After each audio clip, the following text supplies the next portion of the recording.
जय श्री कृष्णा, राधे राधे आप सभी को। और आप लोग कैसे हैं? उम्मीद करती हूँ आप लोग स्वस्थ होंगे, मस्त होंगे, अपने अपने कामों में व्यस्त होंगे दोस्तों। और अपने यूट्यूब चैनल पे आप सभी को दिल से स्वागत करती हूँ दोस्तों। और आप सबके बीच में एक जन्माष्टमी का सोहर गीत लेके आई हूँ। कैसा लगा आप लोग कमेंट करके जरूर बताइएगा। बहुत ही प्यारा, बहुत ही सुंदर है। अगर स्किप नहीं करेंगे तो दोस्तों तभी अच्छा लगेगा। और दोनों बहन का आप लोग सपोर्ट करिए।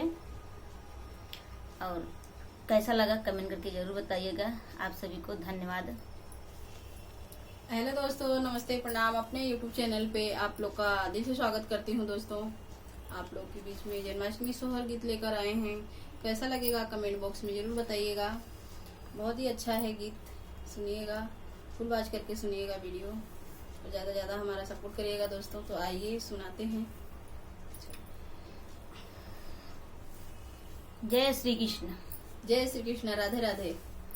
चार दीना ना के कान्हैया बसुड़िया बजावई, बसुड़िया बजावई हो। रामा कहवा बेजन में कान्हैया त कहवा पर खेलाई, त कहवा पर खेलाई हो। रामा कहवा बेजन में कान्हैया त कहवा पर खेलाई हो। मथुरा में जना में कान्हैया त गोकुल में खेलाई, त गोकुल में खेलाई हो।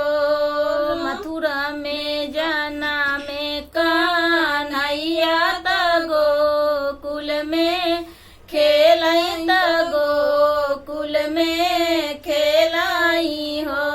रामा के करीनी कोखिया में जन्मे ताके करे गोदिया खेलाई, ताके करे गोदिया खेलाई हो। रामा के करेनी कोखिया में जन्मे ताके करे गोदिया खेलाई, ताके करे गोदिया खेलाई हो। देवकी के कोखिया में जन्मे यशोदा गोदिया खेलाई, यशोदा गोदिया खेलाई हो।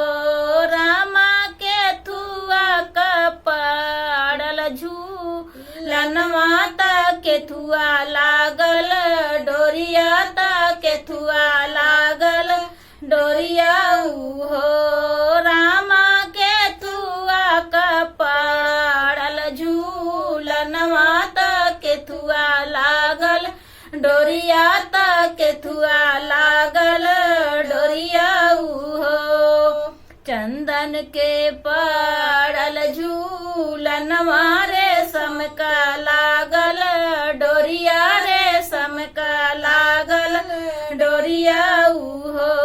रामा माईया यशोदा झूलावई निरीख सुख पावई, निरीख सुख पावई हो। रामा माईया यशोदा झूलावई निरीख सुख पावई, निरीख सुख पावई हो। घर घर आवै सखिया त मंगल गीत गावै, त मंगल गीत गावई हो। रामा जन्म में है कृष्ण का नैया बधैया लागल बाजई, बधैया लागल बाजई हो।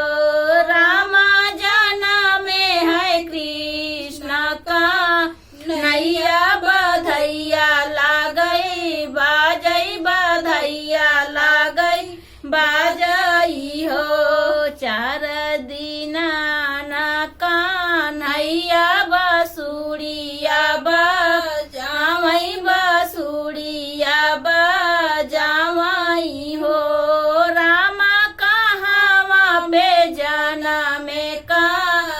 नैया त कहवा खेलई हो रामा कहवा पे जाना में कान्हैया त कहवा पर खेलाई हो। जय श्री कृष्ण, राधे राधे। मिलते जय श्री हैं कृष्ण, राधे राधे। अगले वीडियो में। और कल जन्माष्टमी है, आप सभी को जन्माष्टमी की हार्दिक शुभकामनाएं दोस्तों। मिलते हैं अगले वीडियो में।